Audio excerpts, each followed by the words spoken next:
Pernah nggak ngalamin gini? Kita buka usaha kecil-kecilan, udah semangat, udah modalin, udah siap jualan, belum lama, sebelah ikut buka usaha yang sama. Misalnya, kita buka warung sembako, besoknya tetangga depan rumah buka juga, kita buka jualan bakso, ujung gang buka bakso juga. Rasanya gimana? Ada yang kesel, ada yang minder, ada yang langsung mikir, wah, habislah rezeki saya. Nah, tenang dulu. Jangan buru-buru tutup warung atau putus asa.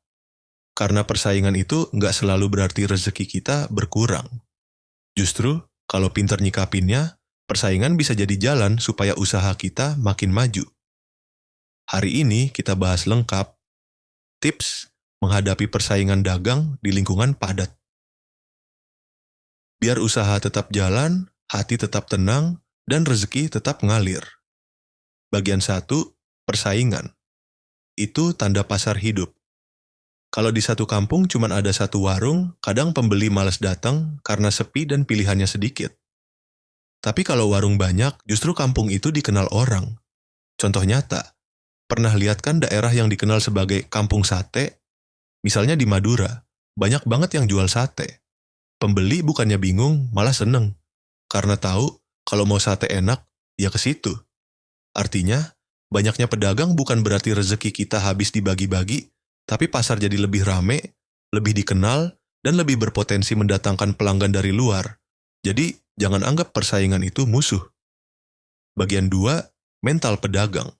Itu pondasi, persaingan butuh mental baja. Kalau mental gampang goyah, sedikit aja pembeli belok ke tetangga, kita langsung sakit hati. Padahal, siapa tahu besok dia belanja ke kita. Saya punya cerita nyata. Ada seorang pedagang sayur di pasar tradisional. Dia jualan udah lama, dan sebelahnya baru buka. Si pedagang lama ini sering ngeluh, waduh, pelanggan saya diambil semua, akhirnya dia dagang sambil cemberut. Hasilnya, pembeli malah makin males. Sementara si pedagang baru ini jualannya ramah, senyum terus, dan sabar. Awalnya sepi, lama-lama rame. Kenapa? Karena mentalnya kuat. Dia yakin rezeki udah ada yang ngatur, tugasnya cuma melayani dengan baik. Nah, itu bedanya. Jadi jangan biarkan mental lemah bikin kita kalah sebelum berjuang. Bagian 3, senyum and ramah. Itu gratis, tapi mahal harganya. Kalau kita bandingin, pembeli lebih suka belanja di tempat yang ramah walau harganya sedikit lebih mahal daripada di tempat murah tapi penjualnya jutek. Contoh, ada pedagang ayam potong. Dia selalu sapa pembeli, "Bu, gimana kabarnya? Anak sehat kan?" Pembeli jadi nyaman meski harga ayamnya 1.000 lebih mahal.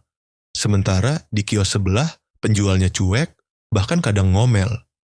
Harga lebih murah, tapi banyak pembeli tetap balik ke penjual yang ramah. Jadi, jangan remehkan ramah. Senyum itu gratis, tapi efeknya besar banget.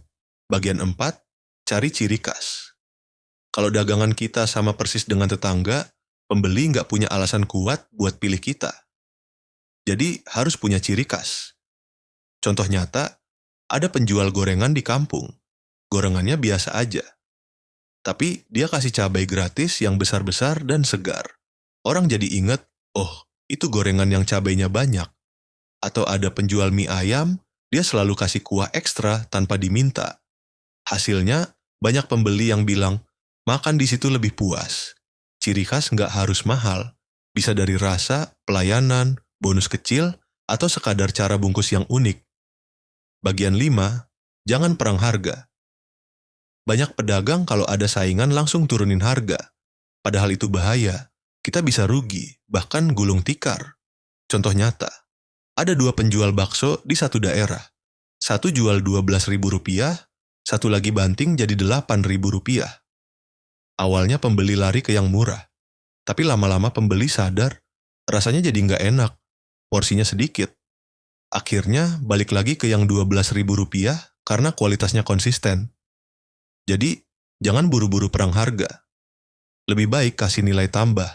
Misalnya, kasih kerupuk gratis, atau bikin tempat duduk lebih nyaman, itu lebih sehat daripada jual rugi. Bagian 6, jaga kualitas, jangan sekali mengecewakan. Pembeli bisa lupa sama kebaikan kita, tapi mereka nggak pernah lupa kalau sekali dikecewakan. Contoh, ada warung sembako.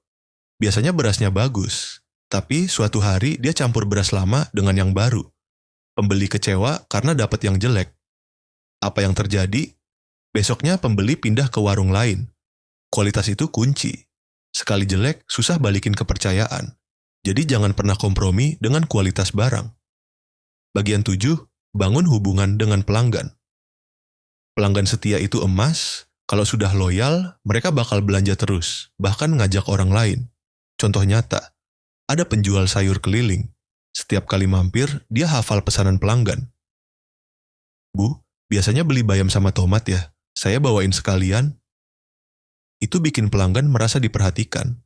Atau, kalau ada pelanggan yang jarang muncul, dia nanya, kok udah lama nggak kelihatan, Bu? Sehat kan? Hal-hal kecil gini bikin orang merasa dihargai, bukan sekadar pembeli. Bagian 8, promosi kreatif. Promosi nggak harus ribet. Kadang dengan cara sederhana, usaha bisa naik. Contoh, ada pedagang es teh. Dia bikin tulisan unik di papan. Es teh bikin mantan balik lagi. Orang jadi penasaran, datang, foto, upload ke medsos. Gratis promosi. Atau ada pedagang kue bikin program. Beli 5 kali, dapat 1 gratis. Itu bikin pelanggan balik terus. Promosi kreatif bikin dagangan kita lebih menonjol dibanding saingan bagian 9. Akrab dengan sesama pedagang. Saingan itu bukan musuh, tapi sesama pejuang. Contoh nyata, di satu pasar ada 2 penjual ayam. Kadang salah satunya kehabisan stok. Mereka saling bantu, saling rekomendasikan ke pembeli. Akhirnya, dua-duanya sama-sama dipercaya. Kalau kita akur dengan pedagang lain, suasana jadi adem. Pembeli juga betah belanja di situ karena nggak lihat penjual saling sikut. Bagian 10, rezeki sudah. Ada yang ngatur. Pada akhirnya kita harus ingat, rezeki itu bukan hasil hitung-hitungan kita, tapi sudah diatur oleh Yang Maha Kuasa. Tugas kita cuma berusaha sebaik mungkin. Jaga kualitas, ramah, kreatif, dan sabar. Kalau sudah begitu, insya Allah rezeki nggak akan tertukar. Bahkan kadang, dari arah yang nggak disangka, pelanggan bisa datang. Jadi jangan pernah iri atau dengki. Percaya aja, kalau kita tulus, rezeki akan menemukan jalannya. Jadi teman-teman, persaingan itu bukan akhir dunia. Justru itu tanda pasar kita hidup. Saingan bukan berarti rezeki kita habis, tapi tantangan supaya kita lebih kreatif, lebih ramah, dan lebih berkualitas. Ingat, pembeli nggak selalu cari yang paling murah. Tapi mereka cari yang paling nyaman, paling dipercaya, dan paling bikin hati senang. Kalau tips ini bermanfaat, jangan lupa dukung channel Roda Niaga, karena kita akan terus berbagi cerita, pengalaman, dan ilmu seputar dagang. Semoga usaha kita semua makin berkah, makin maju, dan makin langgeng.